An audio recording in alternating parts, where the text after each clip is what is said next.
오늘은 우리 교회학교 친구들과 어른들 함께 모여 예배드리는 은혜의 시간입니다. 우리 교회학교 친구들을 위해서 크게 한 박수로 격려하겠습니다. 감사합니다.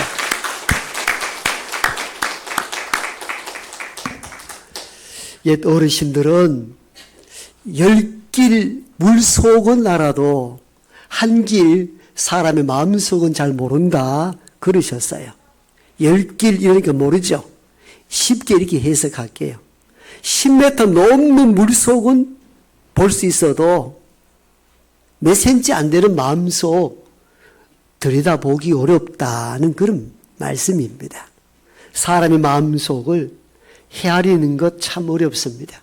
그 가운데 부모님 마음을 헤아리는 것이 제일 어렵습니다. 요즘 소통왕이시며 방송 강연을 많이 하시는 김창옥 선생 하는 강연들을 여러분 많이 들어보셨을 겁니다. 그분이 기독교인인데 그분의 아버지는 청각, 귀가 들리지 않아요. 귀가 들리지 않으니까 말을 제대로 하질 못합니다. 어릴 때 늘 이 아버지는 크게 고함을 지르고 야단치시고 자기 살기 어려워서 그랬는지 늘 집안 가산을 부수고 어머니를 그렇게 힘들게 하는데 마음속에 아버지를 늘 싫어했다고 합니다. 나이 40 가까이 되어서 서울에서 비행기를 타고 고향 제주집에 들어가자마자 어느 날 아버지가 야 이놈아 장가 가라 오자 말자 아직 방에 앉지도 않았는데 얼마나 화가 나는지 얘야 왔느냐 그것도 아니고 장가 가라 뭐하고 사느냐 그런데 내가 누구 때문에 장가 안 가는데요 아버지처럼 살고 싶지 않았어 혹 아버지처럼 될까 싶어서 안 갑니다 그럼 하고 싶은데 속으로만 그런데 심장이 얼마나 상하는지 실제 이 김창옥 선생은 자기 이야기를 통해 그 이야기를 하십니다 40 넘도록 장가 안 간 것은 가장 큰 이유 중에 하나가 아버지처럼 살고 싶지 않았어. 준비되지 않은 결혼으로 누군가를 고생시킬까 싶어서 장가를 못 간 겁니다. 그것도 알지 못하고 아버지는 대뜸 오자 말자 장가 가라 이놈아. 얼마나 화가 나는지. 그걸 속으로 사귀고 좀 견디는데 연거푸 또 말씀합니다. 너 동네 친구들 한번 봐라. 다 장가 가서 애 낳고 학부모 됐는데 뭘 하느냐고. 두 번째 음성에 결국은 이 아들 김창옥 선생이 폭발하여 집을 나오고 맙니다. 먼 서울에서 비행기를 타고 제주도까지 갔으나 결국은 그날 돌아오는데 그렇게 많이 비가 내리더라. 가끔 부모가 이해 안 될 때가 있죠. 언성만 높이고 나를 이해해 주지 못할 때가 종종 있습니다. 이 아버지 말고 또 다른 아버지 한 분 또 소개하지요. 이 아버지도 좀 이해하기 어려운 아버지인데 이 아버지는 말은 통하고 똑똑하고 한 나라의 왕이기도 합니다. 그런데 여러 부인을 두었어요. 그러다 보니까 여러 부인에게서 자식들도 많았습니다. 요즘은 상상할 수 없는 일들이었죠. 설명하기가 제가 너무 힘들어가지고 우리 어린 친구들을 위해서 이분의 가계도를 그려왔습니다. 이분이 얼마나 많은 아내가 있는지 얼마나 많은 자식이 있는지. 저 빨간색은 누군지 아세요? 부인들이에요. 부인들. 첫째, 둘째, 셋째, 넷째, 다섯, 여섯, 일곱, 여덟. 그 외에는 너무 많아가지고 묶어놨습니다. 그것부터 쭉 보세요. 그게 다 이 다윗 왕 아내들이에요. 좋아요? 남자들은 기껏 웃는 분들이 계시는데 먹여 살리기 어렵습니다.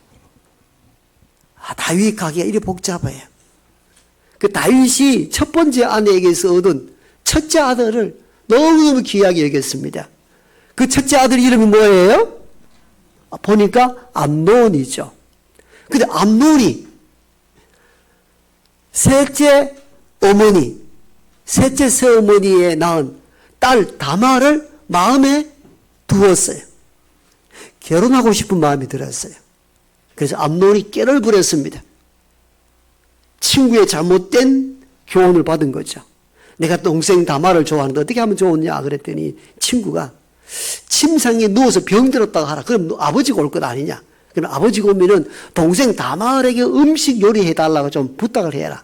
이렇게 해가지고 암논이 깨를 꾸며가지고 병든 채 누워있고 아버지가 찾아올 때 아버지 동생 다말을 통해서 음식 요리해주면 내가 좀 일어설 것 같다고 그러냐고. 그래서 다말을 암논 집에 보내서 음식을 해주는데 내가 병이 들었으니까 침실까지 와서 음식을 대접하라.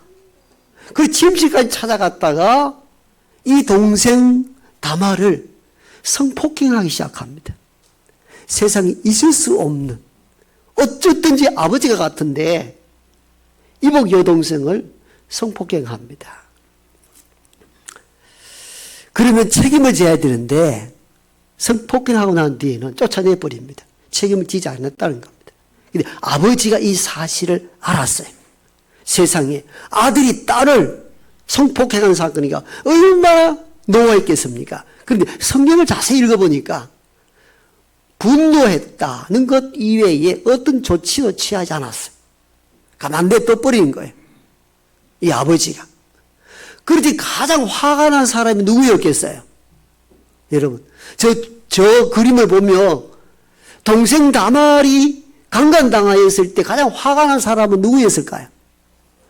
친오빠 압살롬이 너무너무 화가 났습니다. 2년을 기다리다가 마음에 칼을 품고는 아버지에게 아버지 내 집에 양털을 깎아야 되는데 형제들이 와서 좀 도와주면 좋겠다 해서 이렇게 집으로 암논과 형제들을 불러다가 종들에게 시켰습니다. 저 암논을 칼로 죽이라. 이렇게 해서 압살롬이 형 암논을 죽입니다. 여러분, 이게 다윗가에 일어났던 엄청난 사건입니다. 이렇게 하여 살인하여 집 밖으로 도망을 간 저 압살롬이 아버지에 대한 원망도 있었던지 아버지를 따랐던 신하들을 모아가지고 쿠데타 반란을 일으킵니다.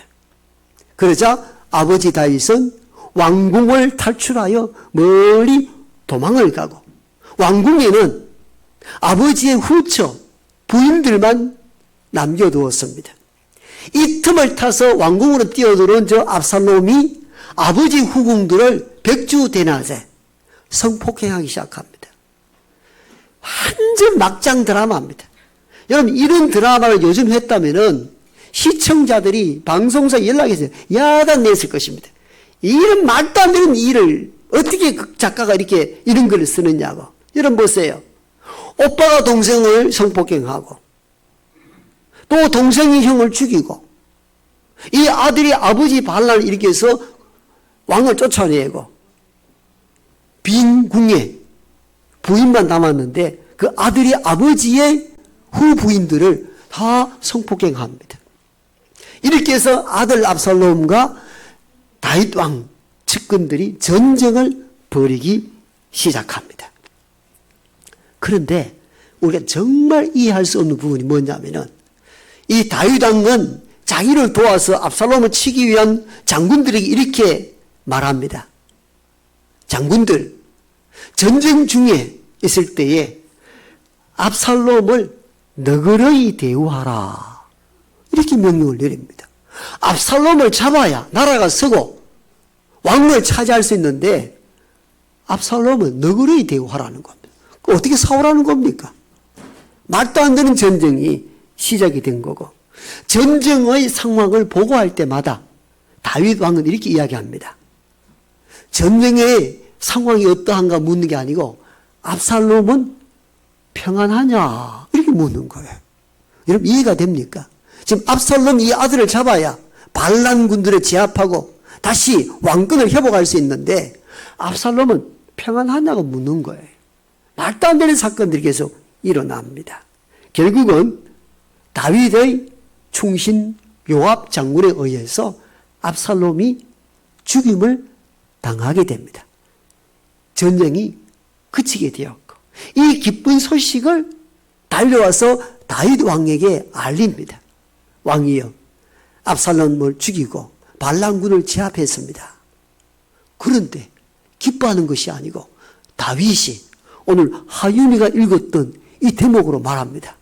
내 아들 압살롬아, 압살롬 내 아들아, 너를 대신하여 내가 죽었더라면 좋을 법했는데 내 아들 압살롬, 압살롬 내 아들아 하며 통곡하며 우는 장면이 나옵니다. 이해가 됩니까?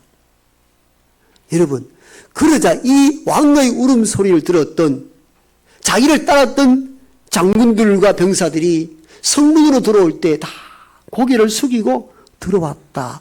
성경은 이렇게 기록되어 있습니다. 왜?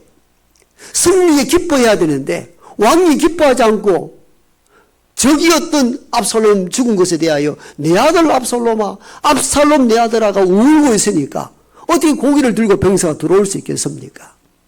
사실 말도 안 되는 사건이 벌어진 거죠. 다윗에 대하여 전문가들은 이렇게 비평을 합니다. 다윗은 개인의 가정사와 나라의 일, 국사를 지금 혼돈하고 있다. 혼돈하고 있는 것이죠. 지금 나라가 서느냐 마느냐 이 위기에 있는데 아들 죽은 문제에 빠져서 나라의 일, 국사를 혼돈하고 있는 거죠.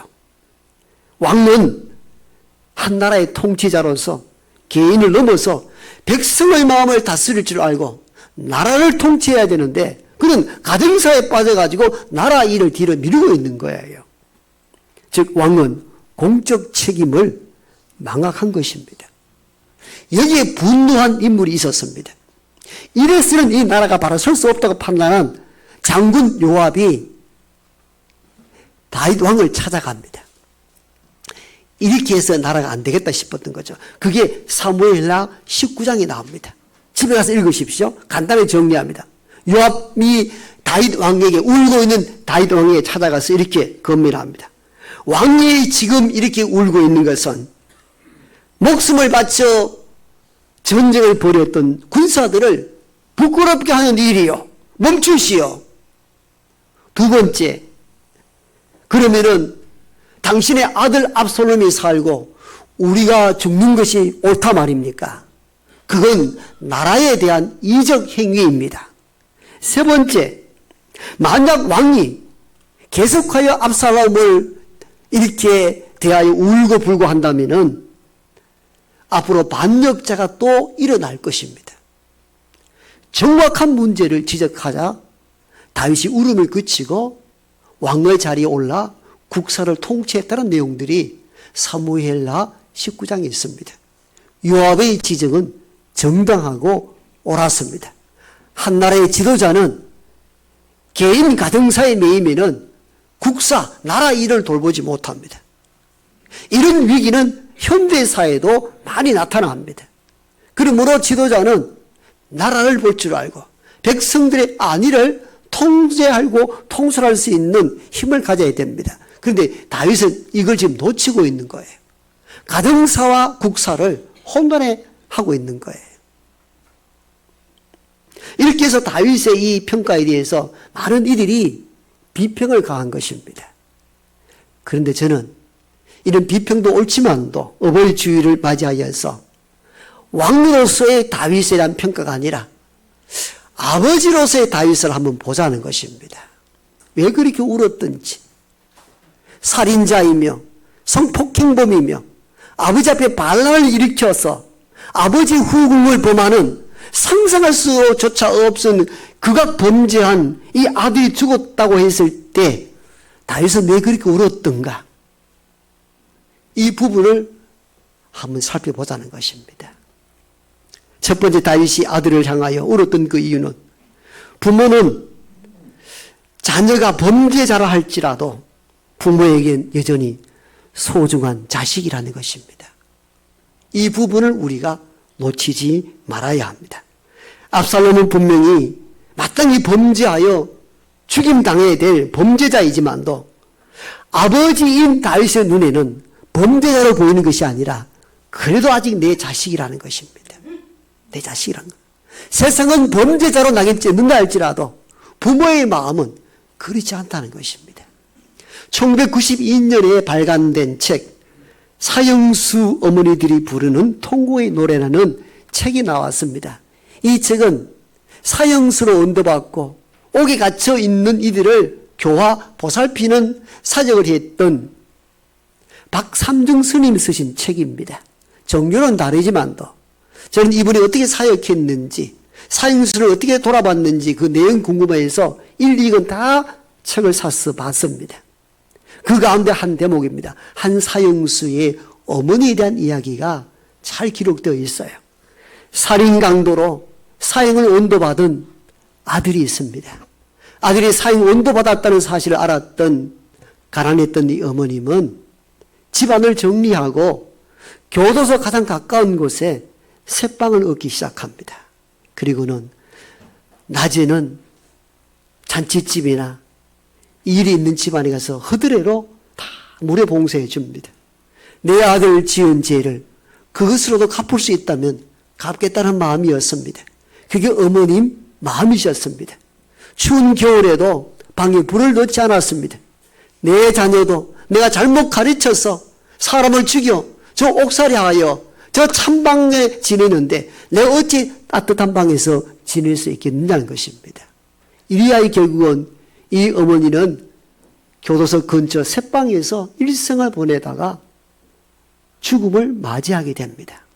이 사실들이 일반 신문에 보도되기 시작하였고 이 신문 보도를 본 당시에 대통령이 이 어머님의 가륵한 정성과 아픔을 아시고 그 해에 강복절날 특별 사면으로 이 사형수를 추록시킵니다. 제가 이 글을 읽다가 느낀 것들이 그것이었습니다. 세상은 모두 그를 범죄자로 취급했으나 가난했던 이 어머니에게서는 여전히 내 아들로 보았다는 것입니다. 이것이 부모의 마음이십니다. 우리가 잘못된 길을 갖고 범죄를 저질렀다 할지라도 세상은 그를 범죄자로 낙인 찍을 때에도 여전히 부모의 마음은 그가 범죄자가 아닌 내 사랑하는 자녀로 보는 것이 부모의 마음인 것입니다. 어버이 주일을 맞이하면서 부모의 마음이 어떠한 마음인지를 헤아리는 저와 여러분 되기를 축복합니다. 두 번째, 우리는 다윗의 이야기를 통하여 뭘 배울 수 있는가 하면은 부모는 못난 자녀라 할지라도 죽는 것을 원하지 않는다는 것을 깨닫게 됩니다. 다 죽여야 되죠. 압살롬은 마땅히 죽여야 이 전쟁이 그치고 나라가 회복될 수 있습니다. 그런데 죽음을 원치 않았던 한 인물이 있었는데 그는 아버지 다윗이었습니다. 전쟁의 상황을 보고할 때마다 묻는 것이 내 아들은 평안하냐? 이렇게 묻습니다.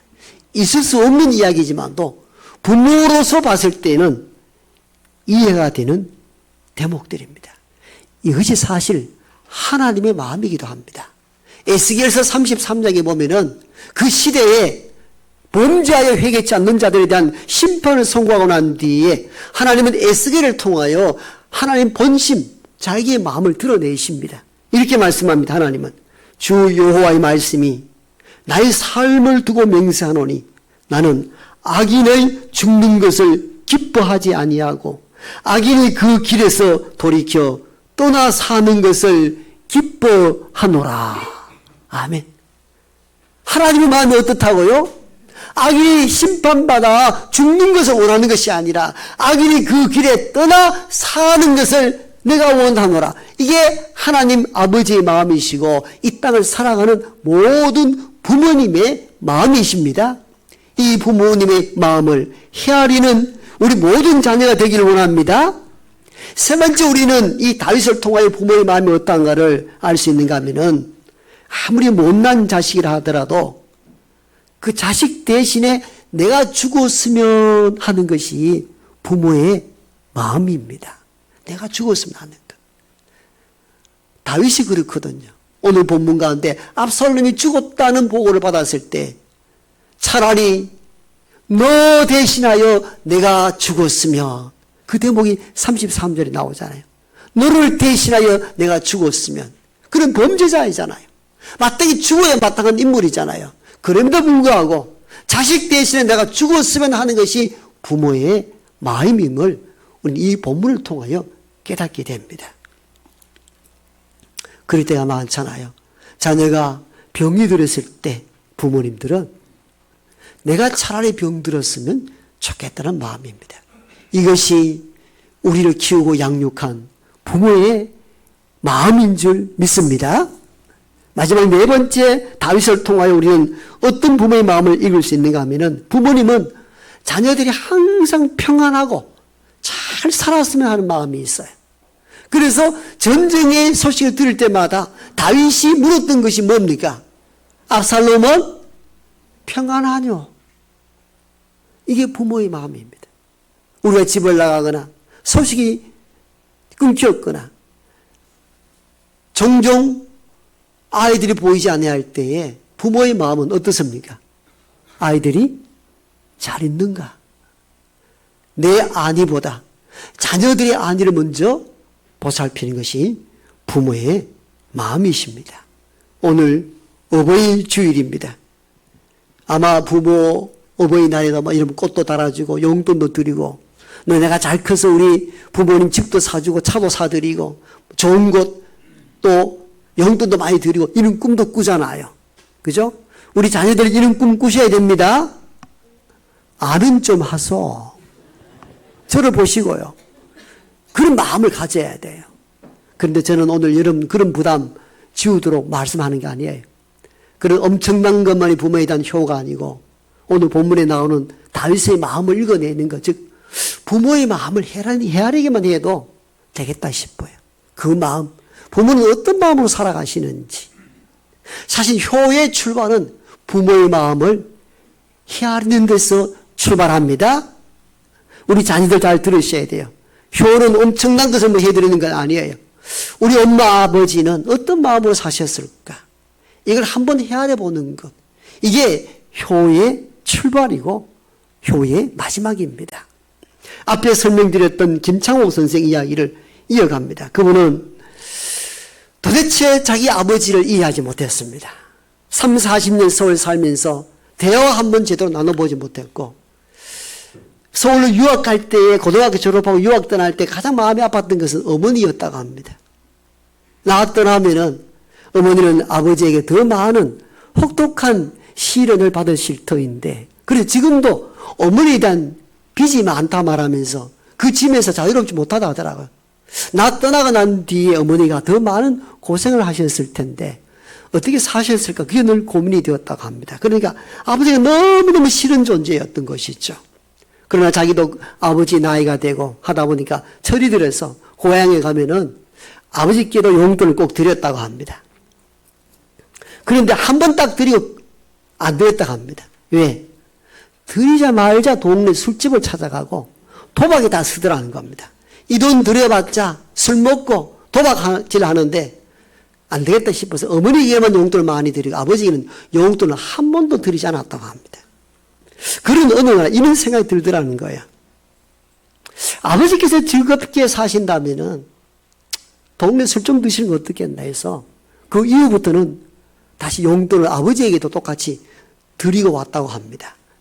그런데 놀랍게도 다시 용돈을 드리자 아버지가 공항에 한 번 나온 일이 없는데 서울 가는 아들 공항까지 비용하더라는 겁니다. 너무 감격해가지고 다시 재간을 빼가지고 용돈을 더 드렸다고 합니다. 그런 탑승구로 올라가는데 뒤가 당겨서 아버지 가셨는가 돌아보니까 아버지가 돌 부처처럼 딱 그 자리를 이동도 안 하고 계시다는 겁니다. 아버지가 이제 철이 들었는구나. 아들 가는 걸 저렇게 그리워하는구나.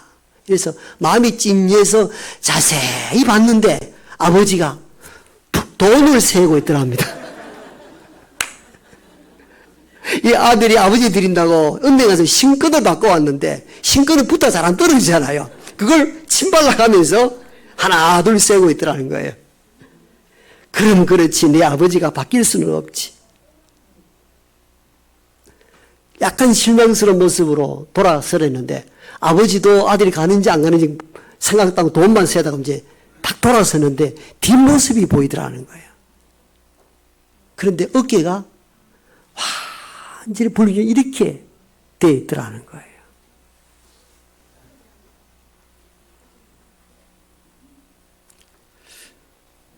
그걸 보는 순간 내 아버지가 아닌 그 남자의 삶이 보이더라는 거예요. 귀는 들리지 않죠.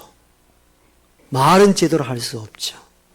공부하지 못했고 옳은 직장 한번 가지지 못했을 것이고 막노동으로 살아갔을 때 그 단단했던 몸들이 나이가 되어서 한쪽이 무너지는 아버지 아닌 그 남자를 이해하기 시작합니다. 얼마나 힘이 드셨을까. 아이들은 6이고 귀는 들리지 않고 말을 제대로 하여 소통할 수 없고 막노동으로 이생을 살아갔을 때에 수없이 견딜 수가 있었겠나 하는 생각을 하게 되었다고 합니다. 그래서 내 나이 때에 아니 내보다 더 젊었을 때 그 아버지의 모습을 상상하기 시작한 거죠. 참 힘든 세월을 보내셨구나.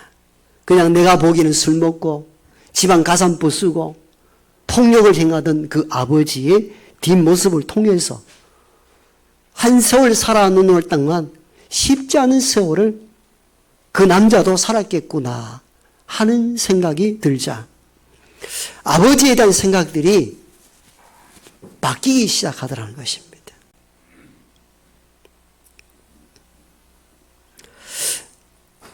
여러분, 우리는 부모는 겉으로 드러나는 사건 행위로만 판단할 때가 많습니다. 그런데 우리는 다윗을 통하여 부모가 어떤 마음으로 사는가를 다시 보게 됩니다. 그 반역자, 살인자, 반란자, 성범죄자를 다 죽여야 한다고 전쟁을 벌일 때에 내 아들은 평안하냐 물었던 왕이 아닌 아버지로서의 다윗. 죽었다고 소식 들었을 때에 내 아들 압살롬 내 아들아 너를 대신하여 내가 죽었으면 좋겠다라는 가정사와 국사를 구분하지 못하지만도 한 아버지로서의 처참한 부모의 마음을 조금 이해하게 됩니다. 장가가라 이놈아. 역정 내실 때에 다 자녀들 듣기 싫어합니다마는 역정 내시는 부모의 속마음들은 살아보니 혹시 나 죽고 부모 돌아가시고 너 혼자 인생 살아갈 때 외롭지 않겠는가 하는 마음들이 그 역정 속에 담겨 있는 것이죠. 공부 좀 해라, 공부 좀. 아버지는 뭐 공부 잘했나요? 그렇게 따져 묻는데, 그래, 아버지가 공부를 못해서, 배움의 기회를 놓쳐서, 이 험한 세상 힘들게 살았지 않냐. 그래서 너만큼은 아버지처럼 살기를 원하지 않는다는 뜻이 공부 좀 하라고 하는 거예요. 그렇죠. 그 마음이 담겨 있는 것이죠. 얘야, 제발 코인이나 주식 투자 함부로 하지 마라. 아버지 무슨 소리입니까? 봉급만 받아가지고는 무슨 수로 아버 집을 삽니까? 투자를 해야 됩니다. 라고 말하는데 아버지 그걸 몰라서가 아닙니다. 코인이나 주식 투자하지 말라는 것은 혹시 잘못된 투자로 인해서 다시 일어서기 힘들까 하는 염려 때문이죠. 이자는 적지만도 따박따박 은행에 저축하는 것이 좋다는 의미가 제 투자를 몰라서가 아니에요. 위험성을 줄여나갔으면 좋겠다는 부모의 헤아릴 수 없는 마음이 거기에 있는 것이죠. 가끔 잘 다니던 직장 그만둔다 할 때마다 견디래 참아보래 말하는 너희들 속에는 세상 어디 가든 쉬운 곳이 없다는 것을 부모는 몸으로 경험했기 때문입니다. 이 직장 저 직장 옮겨 다니다 보면은 더 어려워질 때가 많다 하기 때문에 융통성 없는 이야기로 반복하여 언성을 높이시는 것이죠.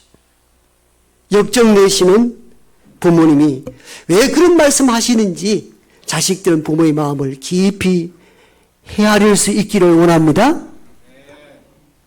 왜 그렇게 공부하라 하시는지. 부모의 마음을 읽을 줄 안다면 그건 효의 출발입니다. 하나님은 인간들에게 지켜야 될 10가지 계명을 주셨어요. 인간이 하나님께 해야 될 법도와 인간이 인간에게 해야 될 규례 말씀하시는데, 인간이 인간으로서 해야 될 첫 번째 도리가 너 부모를 공경하라입니다. 부모 공경이 첫 번째, 그만큼 중요하다는 것을 의미합니다. 오늘 부모 공경, 뭐 다 잘 이해할 수 있지만도 저는 오늘 본문을 중심으로 재해석한다면 부모 공경의 출발은 부모의 마음을 헤아려 보는 것입니다. 왜 그렇게 사시지? 왜 저렇게 말씀하시지? 그 속에는 무엇이 있다는 것입니다. 그래서 부모, 자녀들은 내 나이 때 부모는 어떻게 사셨는가를 한번 헤아려 보는 겁니다. 내 나이보다 어렸을 때 일찍 아버지를 잃고 엄마 혼자, 내 나이보다 어렸을 때 어떻게 두세 자녀를 키웠었을까를 헤아려 보십시오. 그럼 이해 안 될 것 하나도 없습니다.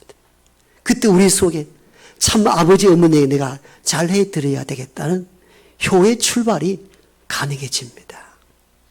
다윗의 범죄자인 아들을 죽음을 통하여 내 아들 압살롬 내 아들아 우부짖었던 아버지로서의 다윗의 마음이 본절에 잘 기록되어 있듯이 오늘 돌아가셔서 각자의 아버지 어머니를 돌아보십시오.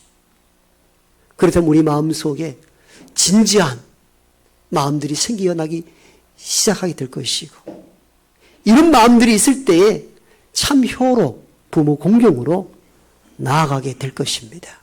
이 은혜가 우리 모두에게 임하기를 축복합니다.